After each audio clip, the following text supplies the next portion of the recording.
Video में हम बात करेंगे कि गोल्ड की एनालिसिस के बारे में। जैसे कि आप सबको पता है ये मंथ भी क्लोज हो चुका है, तो हम थोड़ा मंथली भी देखेंगे कि नेक्स्ट मंथ गोल्ड क्या कर सकता है। फिर हम बताएंगे वीकली आप क्या लेवल्स ड्रॉ कर सकते हैं। तो सबसे पहले स्टार्ट करते हैं सबसे बड़े टाइम फ्रेम के कैंडल्स से। जैसे कि आप देख सकते हैं ये मंथली चार्ट है। मंथली चार्ट में एक चीज आपने नोटिस की होगी कि पिछले प्राइस एक्शन डेटा में कभी भी 4 कैंडल्स लगातार ग्रीन क्लोज होने के बाद थोड़ा सा गोल्ड रिट्रेस किया है। चाहे आप यहाँ देख लें, यहाँ पे देख लें, ये रिट्रेस किया, फिर 4 कैंडल ग्रीन में लगातार क्लोज करने के बाद रिट्रेसमेंट अच्छी खासी मिली। फिर उसके बाद यहाँ 3 रिट्रेस या फिर थोड़ा साइडवेज होता है, और फिर ये देख सकते हैं 3 कैंडल्स, 4 कैंडल, और फिर ये 4 कैंडल्स, और या इसको भी काउंट करें तो 5 कैंडल्स।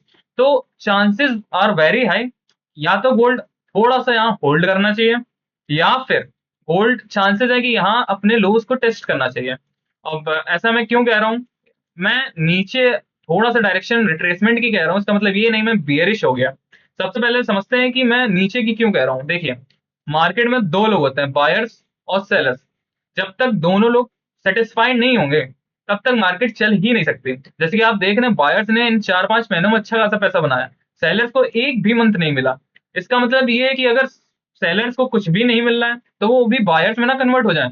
लेकिन ऐसा हो ही नहीं सकता, क्योंकि मार्केट्स में दोनों का होना बहुत जरूरी है। तो इसका मतलब ये है कि चांसेस आर वेरी हाई कि ये नीचे थोड़ा सा रिट्रेसमेंट दिखा सकता है। सबसे पहले यहाँ $150, या फिर नेक्स्ट अगर विक की इसने टेस्टिंग वगैरह की तो 250 से 300 आपको नीचे थोड़ा सा रिट्रेसमेंट दिखा सकता है। इसका दूसरा रीजन ये भी है कि यहाँ पे एक डॉजी कैंडल बनी है। डॉजी कैंडल का मतलब यहाँ पे इनडिसिजिव कैंडल बनी है। इसका मतलब ये है कि यहाँ पे बायर्स और सेलर्स थोड़ा सा कंफ्यूज है प्राइस को लेके। मतलब कि ना बायर्स स्ट्रांगली बिहेव कर पा रहे हैं ना सेलर्स। तो इसका मतलब ये है कि अगर यहाँ पे सेलर्स थोड़ा सा स्ट्रांग बिहेवियर शो करते हैं तो ये यहाँ से जैसे ही निकलेगा, आप ये एक लाइन लगा सकते हैं हॉरिजॉन्टल, जैसे ही यहाँ से निकलेगा चांसेस आर वेरी हाई ये अपने लोज को टेस्ट जरूर करेगा। और अगर इसने शुरुआती ही टाइम में अगर ऊपर निकलता है तो चांसेस आर वेरी हाई कि ये अपने हाईज या फिर अपने ऑल टाइम हाई को टेस्ट जरूर करेगा। पहला टारगेट आप जरूर रख सकते हैं 3400 का, फिर ये 3500 का। और लेकिन मैं कोशिश करूंगा नीचे के ट्रेड पकड़ने की, क्योंकि प्रोबेबिलिटी पे पूरी मार्केट टिकी है, प्रोबेबिलिटी पे आपका सेटअप टिके होने चाहिए।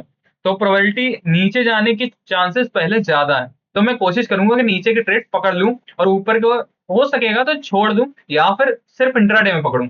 अब जैसे कि ये वीकली, जैसे कि ये मंथली कैंडल है, तो ये मंथ के मैंने आपको एक प्रीव्यू दिया है। तो मंथ में ये कभी भी हो सकता है, ये आपको दिमाग में रखना चाहिए।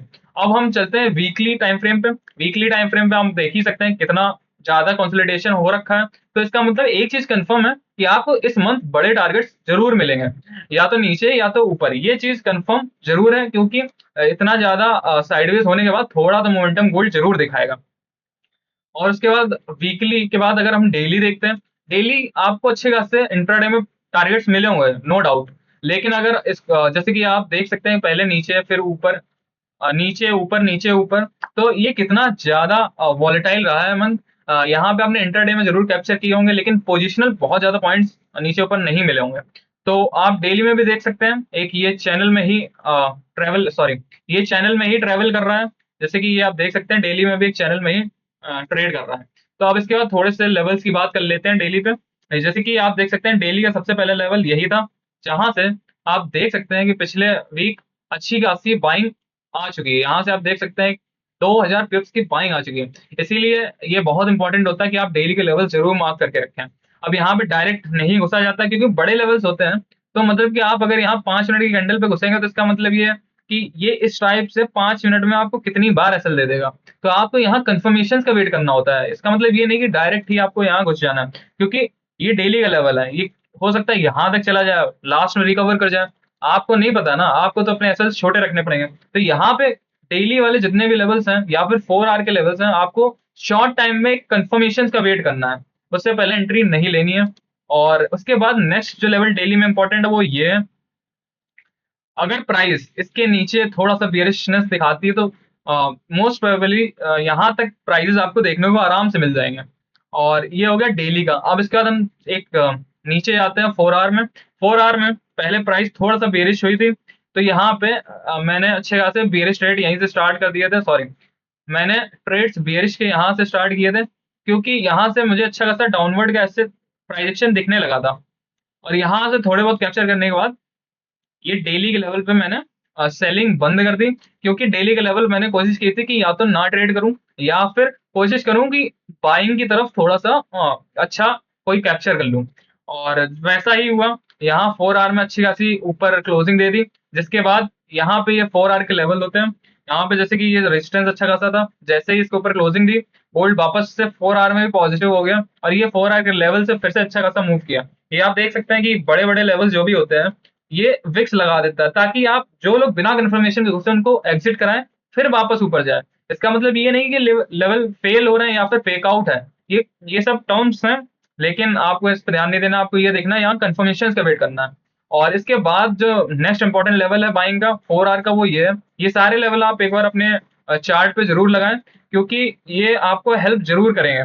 और इसके बाद अगर प्राइजेस इसके नीचे क्लोजिंग दिखाई देती है तो प्राइजेस आराम से आपको 200-300 पिप नीचे का मोमेंटम दे देंगे। अब 1 आवर में देखें तो 1 आवर में थोड़ा सा प्राइस आप कह सकते हैं थोड़ा सा साइडवेज ज्यादा रहा है, भले ही ये पॉइंट्स बहुत ज्यादा हों, जैसे कि आप देख सकते हैं बहुत ज्यादा पॉइंट हो, लेकिन अगर थोड़ा सा बड़े टाइम फ्रेम में देखने की कोशिश करेंगे तो ये अच्छा खासा साइडवेज रहा है। आपने नो डाउट इंट्राडे में अच्छे खासे पॉइंट्स कमा सकते थे, तो आपने कमाए भी होंगे। और अगर 1 आवर में देखें तो सबसे इंपॉर्टेंट लेवल हो जाएगा कि अगर ये इसके ऊपर क्लोजिंग देता है, अगर इस वाले स्विंग के ऊपर अगर क्लोजिंग देता है 1 आवर में, तो आप आराम से इसके इस स्विंग के टारगेट्स देख सकते हैं, जो कि आराम से 3365 का रहता है, और उसके बाद आप 3400 तक आराम से इस प्राइस को देख सकते हैं, जो कि इस हाई का बन जाएगा 3400। या ये आप देख सकते हैं यहाँ तक के ऊपर के टारगेट्स आपके खुल सकते हैं। लेकिन जैसा कि मैंने कहा, मैं इस थोड़ा सा बेरिश ज्यादा रहूंगा इस मंथ। तो अगर हम लेवल्स देखें उसके छोटे टाइम फ्रेम में, जैसे कि 15 मिनट हो गया, और सबसे पहले नीचे का भी देख लें, अगर 1 आवर में इसके नीचे क्लोजिंग हो जाती है तो हम 1 आवर में भी बेरिश शिफ्ट हो जाएंगे। और फिर उसके बाद 15 मिनट में देखें, हम 15 मिनट में बेरिश शिफ्ट हो गए थे इसी लेवल से, यहाँ से 15 मिनट में बेरिश शिफ्ट हो चुके थे। सबसे पहले सेलिंग का आप देख सकते हैं ये वाला लेवल 15 मिनट का है।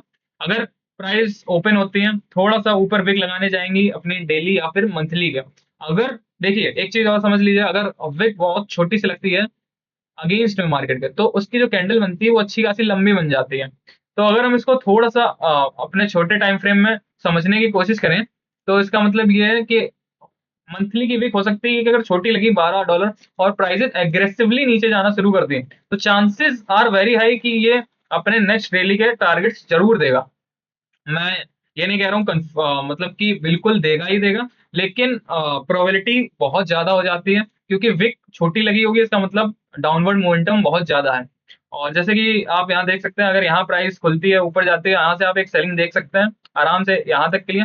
या फिर अगर इस स्विंग से थोड़ा सा आपको कंफर्मेशन नहीं मिलता है, थोड़ा कैंडल स्टिक्स वगैरह देखते हैं नहीं मिलता है, तो आप इस स्विंग पे चांसेस बहुत ज्यादा है कि अगर इससे रिजेक्ट नहीं होती तो इससे आपको कंफर्म रिजेक्शन मिल जाएगा। आप इसके भी टारगेट्स वही नीचे के रख सकते हैं। और फिर उसके बाद अगर हम देखते हैं कि 15 मिनट में तो बेरिश शिफ्ट हो चुका है, लेकिन अगर if prices closes above this, मतलब कि मोटा मोटा 1 आवर के ऊपर 15 मिनट में क्लोज दे देता है, तो आप आराम से फिर यही स्विंग आप वापस, जैसे कि आप देख सकते हैं अगर इसने इसके ऊपर अच्छा खासा क्लोजिंग दी, आप यहाँ से वापस बाइंग के लिए जा सकते हैं। और या फिर आप वेट कर सकते हैं थोड़ा सा, और अगर फिब वगैरह आप लगाएंगे, जैसे कि आप फिब भी लगा सकते हैं, यहाँ जाएंगे तो थोड़ा सा इस जोन पे आपको बाइंग दोबारा मिल सकती है, जो कि रहेगी फिब का यहाँ पे, सॉरी फिब की लेवल रहेगी यहाँ पे आसपास, और आप यहाँ से भी बाइंग देख सकते हैं। ओके, तो ये हो गया थोड़ा छोटे टाइम फ्रेम की बात, मतलब कि आपको ये सारे सेटअप्स आपको नेक्स्ट वीक ही मिल जाएंगे। ये सारे सेटअप्स आपको नेक्स्ट वीक के लिए हैं। और अगर आपको वीडियो अच्छी लगती है तो आप एक बार कमेंट कर सकते हैं, मैं वीकली एनालिसिस भी डाल सकता हूँ अगर आप, और इसके नीचे क्लोजिंग देने के बाद आप आराम से ये सब टारगेट्स ले सकते हैं। जैसे कि एक चीज और आपको बता दूं, मार्केट्स अगर नीचे जा रही है तो इसका मतलब ये नहीं कि मार्केट्स इस टाइप से नीचे जाती हैं। आपने हमेशा देखा होगा मार्केट्स ऐसे ऐसे ये अपना हायर लो कंफर्म करते हुए ही नीचे जाती हैं। तो इसका मतलब क्या है, यहाँ पे अगर हायर लो बन रहा है, सॉरी यहाँ पे अगर लोअर लो बन रहा है तो यहाँ पे कुछ सपोर्ट होगा ना, तभी तो बन रहा है। तो अगर आप रिट्रेसमेंट भी कैप्चर करने की कोशिश करते हैं तो भी कोई बात नहीं, लेकिन आपको पता होना चाहिए कि आप रिट्रेसमेंट ट्रेड कैप्चर कर रहे हैं। ये होती है इम्पल्स, जो कि ट्रेंड के डायरेक्शन में होती है। फिर होती है एक रिट्रेसमेंट, जो ट्रेंड के अगेंस्ट होती है, कम पॉइंट्स की होती है। और रिट्रेसमेंट हमेशा कोशिश की जाती है कि थोड़ा आप एनालिसिस जब अच्छा करने लगे तभी कैप्चर करें, नहीं तो आप कोशिश करें कि आप सिर्फ ट्रेंड के साथ चलें। जैसे कि अभी थोड़ा सा बेरिशनेस है। एक चीज और बताना चाहूंगा कि हो सकता है कि इसके नीचे अच्छी खासी बेरिश कैंडल बन जाए, उसके बाद भी ऊपर चला जाए। वो कैसे हो सकता है? या तो न्यूज आ जाए, जैसे कि आपको पता है कि ट्रम्प के आने के बाद कितने मैनिपुलेशन स्टार्ट हो चुके हैं।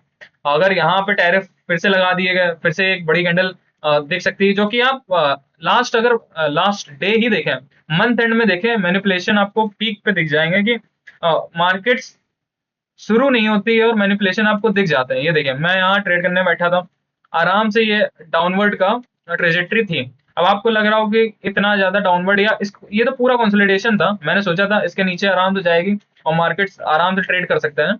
लेकिन जैसे ही न्यूयॉर्क ओपन होते ही ट्रंप ने न्यूज डाल दी, फिर से टैरिफ की बात कर ली चाइना की, जिसकी वजह से ये इम्पल्स आप देख सकते हैं कि अगर आप पूरे दिन भी कंसोलिडेशन में हैं, फिर भी आप इतना बड़ा मैनिपुलेशन करा सकते हैं। तो ये सारी चीजें ध्यान रखनी चाहिए जब भी आप ट्रेड करें। न्यूज को भी देखें। न्यूज़ के बारे में बात ही कर लेते हैं, जो हर वीक या फिर हर मंथ की स्टार्टिंग में आती है। सबसे पहले बात करते हैं, सबसे पहले मैं आपको ये बता दूं कि अगर किसी को नहीं पता न्यूज़ कहाँ पे देख सकते हैं फॉरेक्स की, तो ये फॉरेक्स फैक्ट्री वेबसाइट है। यहाँ पे आप सारी न्यूज़ पहले से ही देख सकते हैं कि कौन सी नेक्स्ट मंथ या फिर नेक्स्ट वीक आने वाली है। रेड, यहाँ पे जैसे कि फिल्टर्स भी आप एक बार देख लीजिए। ये मैंने सारे फॉरेक्स पेयर्स बाकी हटा दिए हैं, जितने भी करेंसी पेयर्स थे सबका मैंने ये ऐसे अनटिक कर दिया है, जिसकी वजह से मुझे सिर्फ यहाँ पे यूएसडी की न्यूज दिखाई देगी। उसके बाद मैंने ये बैंक हॉलीडे और सिर्फ रेड न्यूज, क्योंकि रेड फोल्डर न्यूज ही सबसे ज्यादा इंपॉर्टेंट होती है। ऑरेंज और येलो इतना ज्यादा इंपैक्ट करती नहीं है, तो इनको आप क्लोज करके रख सकते हैं और फिल्टर यहाँ पे क्लोज। अब ये आप देख सकते हैं मंडे को आईएसएम मैन्युफैक्चरिंग है, ये भी एक अच्छी न्यूज मानी जाती है। फेड की भी मीटिंग है। फिर उसके बाद प्री एनएफपी डाटा आता है, और फिर उसका सबसे इंपॉर्टेंट जो सबको पता होगा एनएफपी का डाटा होता है, जो कि हर मंथ के फर्स्ट फ्राइडे को आता है। सबसे इंपॉर्टेंट डाटा आपको यही मिलेगा एनएफपी का। तो जो कि एक्सपेक्टेड है कि गोल्ड के लिए पॉजिटिव आएगा, लेकिन जैसे कि आप पॉजिटिव आना चाहिए, लेकिन देखते हैं कि उससे पहले क्या क्या मार्केट में न्यूज़ेस आती हैं। तो ये सारी न्यूज़ेस हैं जिसको आप देख सकते हैं। टाइमिंग क्या है, ये सारे इंडियन स्टैंडर्ड टाइम्स के हिसाब से है। तो इसके हिसाब से आप अपने ट्रेड को प्लान कर सकते हैं, और मिलते हैं नेक्स्ट वीकली एनालिसिस की रिपोर्ट में।